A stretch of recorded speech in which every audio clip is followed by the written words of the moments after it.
Hello and welcome, Michelino here, and today we're going to talk about current and potential ability. If you are new to my channel, then you might be wondering what you can find here. You can find basically a bit of everything: let's play stories, guides, tips and tricks, anything you want really.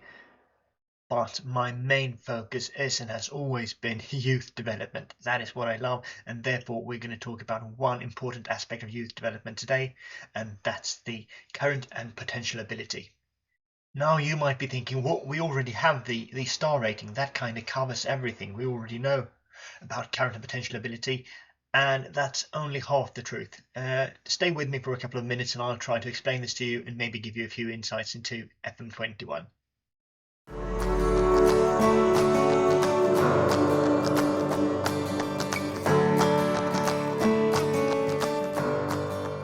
So I'm going to start you off with a little bit of a story. We've all been there, we all recognise this. The young gun with a 5-star potential ability who came through your youth intake only a few seasons ago appears to be reaching his potential already.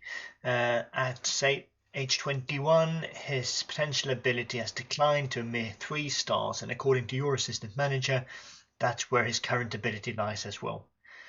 The player who is going to bring you a future Champions League trophy appears to hit the ceiling of his potential even before becoming a first-team regular. Both puzzling and disappointing. What happened to the wonder kid talent? Where did things go wrong?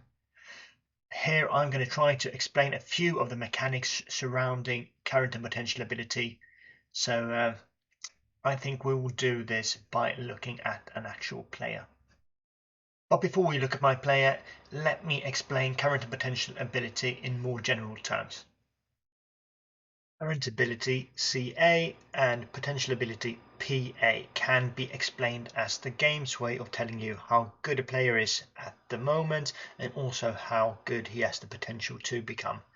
Both CA and PA range between 1 and 200, but they are displayed as stars in game. Golden stars for fairly certain information, with the addition of white stars for information that are more uncertain. For example, one of your scouts returned with a report of a South American youth prospect, displaying his CA as 1 golden star and 1 white star, and his PA as 2 golden and 3 white stars. This means that his perceived current ability, PCA, lies somewhere between 1 and 2 stars, and his perceived potential ability, PPA, is somewhere between 2 and 5 stars. You are intrigued by this prospect of a 5-star potential player to the point where you send out your scout for a new report. This time he returns with more information, decreasing the fog of war effect, showing the CA as 1 golden and half a white star, and the PA as 2.5 golden and 1 white star. With this added information, the new PCA is therefore between 1 and 1.5 stars, and the PPA 2.5 to 3.5 stars. So what do I mean by perceived current and perceived potential ability? Well, the reason I introduced the PCA and PPA as additions to the CA and PA, it's quite simple, even though you might be thinking that I'm overly complicating things. The visual display of the star rating you get from scouts, coaches and your assistant manager in-game are not true and accurate representations of the actual current and potential ability. They are merely an opinion by that person based on a number of factors. The biggest factors that influence the star rating are the following. 1. How good your staff member is at judging a player's ability and potential, i.e. his JPA and JPP attributes. The higher the attributes are, the more accurate the prediction. 2. How good the players in your squad are. The better your players are, the lower the rest of your players' star ratings will be, since they are compared to your best player. 3. How high your club and competition reputations are. The higher the reputation is, the lower the star ratings. This means that if you manage a team in the, say, 10th tier in England, you could have a squad filled with players with 5-star PCAs and PPAs simply because the club and competition reputations are very low, combined with the fact that your best players are probably useless. The current staff members will most likely have low values in judging player ability and potential as well, further increasing the uncertainty. If you were to move all these players into the squad of FC Barcelona, then new star ratings would most likely decrease from 5 to perhaps half a star each. Now that they are compared to players of a much higher standard in a club and league of a completely different stature, they are now considered more or less worthless. I think you get it, but just to be sure, let's reverse this example and look at, say, Messi in his prime in Barcelona, a player with 5-star current ability and 5-star potential ability in his current environment. If we moved him from Barcelona to our club in the English 10th tier, he'd still have a perceived current ability and perceived potential ability of 5 stars, of course. Even a coach with 1 in judging potential ability would be able to identify that Messi was a standout player compared to other players in the squad and the rest of the league. By adding him to the squad, the PCA and PPA of all other players would decrease dramatically though, which really isn't that strange. If you would have Messi running around doing his tricks in training, all other players would fade in comparison. Your best striker who scored 25 goals last season and was considered your best player before the arrival of Messi will now have a hard time looking like a 5-star prospect next to him. So now that I've explained how the star rating is merely a visual presentation of a perceived opinion, showing you perceived current ability and perceived potential ability instead of actual current and potential ability, let's look behind the scenes. It's time to talk actual current and potential ability. Like I said, they range between 1 and 200, potential ability being a static value, while current ability is dynamic. These are hard values without any uncertainty. The CA is a representation of a player's current quality no matter the environment, and the PA shows you how good a player can become. Messi, I used him in the last example, his CA and PA will be the same no matter if he plays for Barcelona or your 10th tier pub team. So what determines current ability? Well, the current ability value is determined by a player's attributes. I have spent countless hours both in the pre-game and the in-game editor to look at the effect of these attributes on the current ability, and I'm going to tell you straight away, not all of them count towards the current ability, and their contribution differs widely based on position. Let's start by using an image to explain this. Think of potential ability as a storage room and current ability as boxes. The potential ability will determine how big your storage room is, and your position on the pitch will determine how much space your different boxes take up of this storage space. The size of these boxes are correlated to how important the content of that box is to your position.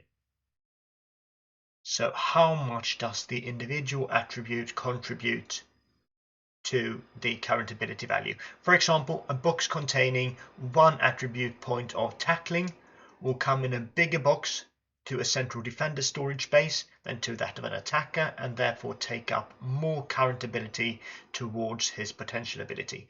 And once his current ability reaches his potential ability, the storage room is full and he will not develop anymore. Different attributes' contribution towards current ability are very varied, both compared to each other but also depending on position. If we break it down into each position, it looks like these. These following attributes raise current ability the most. They come in the biggest boxes into your potential ability storage room. There are some obvious trends when dividing the positions into defensive or offensive, or wide and central positions. For example, tackling takes up a lot of storage space for defensive positions, while first touch costs a lot of current ability for an offensive player. Acceleration and pace are big boxes for wide players, while vision takes up more storage space for central midfielders than for any other position. Generally speaking, decisions along with the physical attributes acceleration, agility, pace and stamina take up a lot of current ability for all positions. However, the player's technical, mental and physical attributes are not all that matters. It also matters whether you are right-footed, left-footed, or if you can use both your feet. You might think that it's only good for a player to be able to use both his feet. Well, in a sense it is, but in another sense it's not, because that also eats up current ability. Now I think it's time to show you a player and show you what I actually mean. Okay, it's time to say hello to the player. We say hello to Leonid Miroshnichenko, one of my under-19s players for my CSKA Aransk save in Moldavia. I'm going to use him because he appears to have a perceived potential ability of 4 to 5 stars and a current ability of 1.5 stars.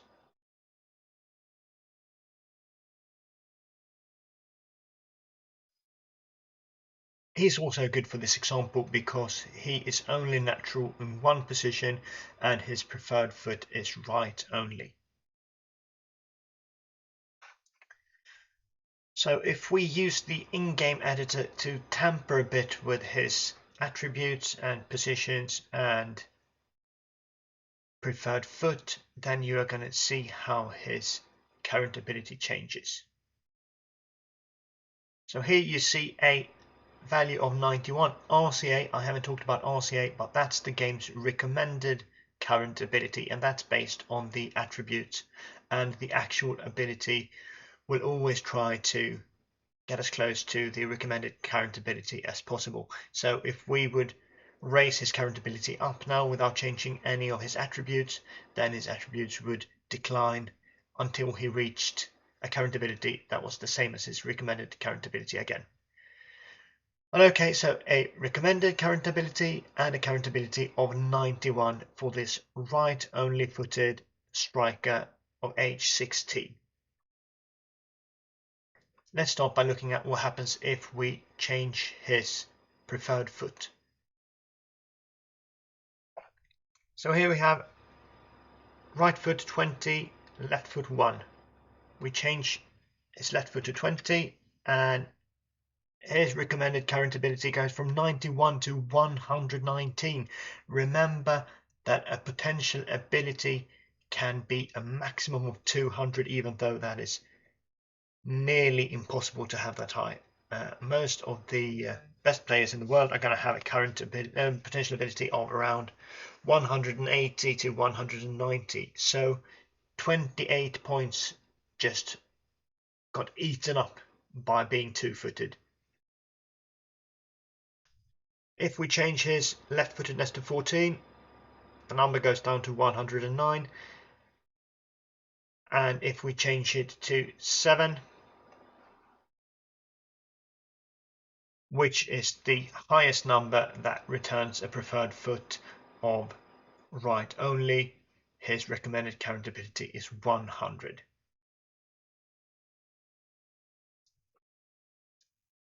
So being double-footed is probably good on the pitch, but it also eats up a lot of your current ability, a lot of your storage room.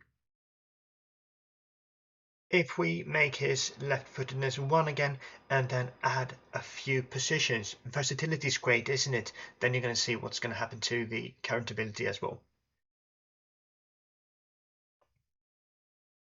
From 91 to 102, so adding positions, making a player natural in more positions raises current ability as well. So be a bit careful here to only add positions where you think that the player will actually play. You see here that Miroshnichenko's potential ability is 180, and it is not in any way affected by the game's hidden attributes, the ones that you cannot see in-game. And those are adaptability, ambition, loyalty, pressure, professionalism, sportsmanship, temperament, controversy, consistency, dirtiness, important matches, injury proneness, and versatility. They affect a player's personality, and they affect what sort of career he has, and they affect how good he becomes. But they are not in any way important for the current ability. Just look at this. When I change the top 5 of them to 20, nothing will happen to his current ability. Look at his recommended current ability, doesn't change one bit. And if we finally look at different attributes contribution to the current ability, just to emphasize what I said earlier, the ones that affect current ability the most are decisions and the physical attributes, acceleration, agility, and pace. Miroshnichenko has decisions of 15, acceleration 10, agility 12, and pace of 12. So watch what happens when I change them from the current numbers to all 20s. So a rise from 91 to 135. So if we look at finishing, his finishing is 15. If we increase his finishing ability, which is the most important, considered the most important one to a striker, this happens. An increase from 91 to 99. But on the other hand, if we change, let's say, tackling, that isn't considered important for a striker, this happens. So a mere 2-point raise to current ability when we went from 7 to 20 in tackling, compared to the much higher number when we only increased his finishing from 15 to 20. So this is what I mean by the fact that the attributes come in differently sized boxes towards your storage room. We do have a couple of attributes that don't affect current ability at all either. I told you about the hidden attributes, but there are actually a couple of attributes that are not hidden that doesn't affect current ability either. These are aggression, determination, flair, and natural fitness. They don't raise the current ability at all, which might come as a bit of a surprise to you. This makes these attributes basically free if you consider current ability towards potential ability, which means that they can all be 20 without taking up any potential ability storage space. So with all of them being 20, the current ability remains 91. So take home messages: train your players wisely, consider what's important for your position. Maybe it isn't the same as the game considers important. Remember that some attributes can be improved for free. And remember to not trust those scouting reports. I hope you found this guide interesting and useful enough to come in handy both when scouting for players and creating player development plans. Using your storage space wisely may even help you create the next world-class player. Thank you for watching. I hope you have a good day. If you like this video, give me a thumbs up. If you like the channel, make sure you sub and put your notifications on. And if you have any questions or anything you want to add, feel free to send me a comment and I will answer straight away. Until next time, bye.